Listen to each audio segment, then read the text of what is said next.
close, shadows on the walls, creeping through the window.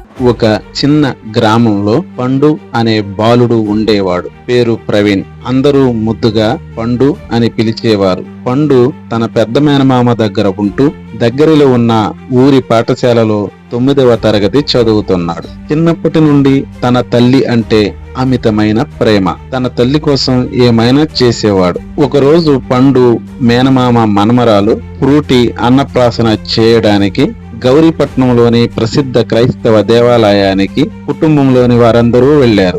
అందరూ అక్కడ సంతోషంగా ఉన్నప్పుడు పండు వాళ్ళ అమ్మకి జ్వరంగా ఉందని తెలుస్తుంది. అప్పుడు పండుకి ఆ విషయం తెలియగానే గుండెల్లో బాధ, కళ్ళల్లో నీళ్లు, మనసులో వేదన. వెంటనే పండు తన తల్లి ఆరోగ్యం కుదుటపడాలని దేవునిని ప్రార్థించాడు. దైవం దయతో తన తల్లి ఆరోగ్యం కుదుటపడాలని పండు తన మనసారా కోరుకున్నాడు. కానీ దానికి ఒక మార్గం ఉందని అతను భావించాడు. కొండపైన ఉన్న దేవాలయానికి మోకాళ్ల మీద నడిచి వస్తానని మొక్కుకున్నాడు. పండు తన తల్లి మీద ప్రేమతో, దేవుని మీద నమ్మకంతో, దైవభక్తితో మోకాళ్లపై కొండపైన ఉన్న దేవాలయానికి పయనమయ్యాడు. ఇంతలో వాతావరణం అంతా పూర్తిగా మారిపోయింది. ఆకాశమంతా నల్లటి మేఘాలు కమ్ముకున్నాయి. పగలు 12 గంటల సమయం కాస్త రాత్రి 7 గంటల సమయంలా మారిపోయింది.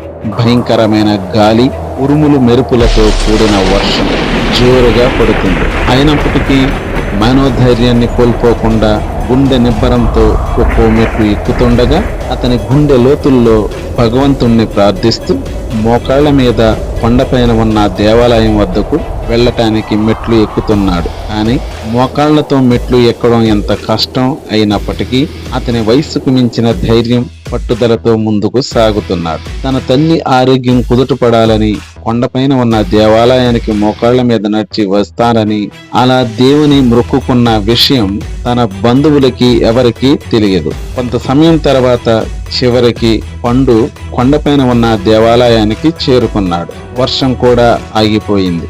మరలా వాతావరణం అంతా ప్రశాంతంగా మారింది. దేవుని ముందు మోకాళ్ల మీద పడుతూ తన తల్లి ఆరోగ్యం బాగుపడాలని వేడుకున్నాడు. కొద్దిసేపటికే దైవం అతని ప్రార్థనకు స్పందించినట్లు అనిపించింది.